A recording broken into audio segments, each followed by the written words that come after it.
John Keats's Ode on a Grecian Urn is a quintessential text of English Romanticism, composed in a period of profound political, intellectual, and aesthetic transformation. Historically, it was written in the turbulent aftermath of the Napoleonic Wars and during a time of domestic unrest in Britain, including the Peterloo Massacre of 1819. Yet, the poem turns away from immediate political strife to contemplate timeless artistic beauty, reflecting the Romantic era's shift from public action to private, imaginative experience. Culturally, the ode is deeply influenced by the Hellenistic revival of the late 18th and early 19th centuries, fueled by the excavation of classical artifacts and the aesthetic ideals of writers like Johann Joachim Winckelmann, who praised Greek art for its noble simplicity and quiet grandeur.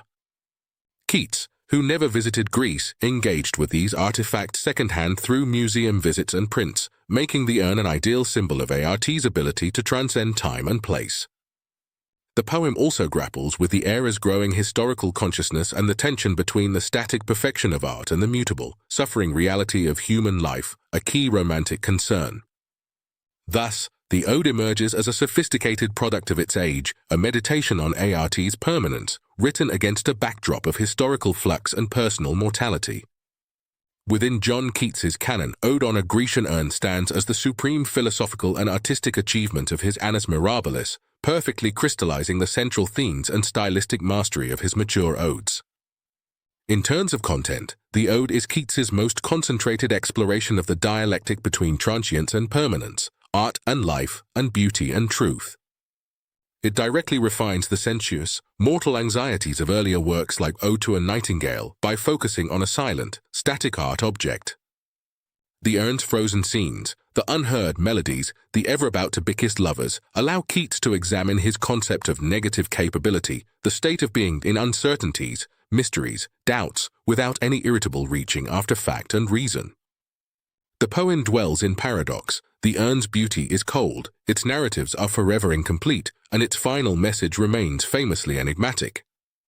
This preoccupation with art's ambiguous consolation links it to other great odes like To Autumn, which accepts process and decay, and On Melancholy, which finds beauty in transience itself.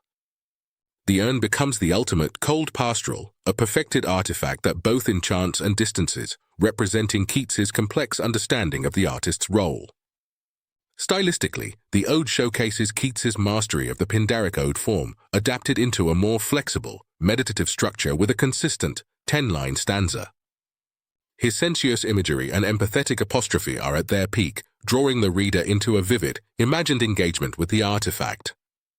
The poem's dramatic structure, moving from description to questioning, dialogue, and finally, the urn's own pronouncement, creates a dynamic intellectual journey. Its diction is richly paradoxical, embodying the very tensions it describes.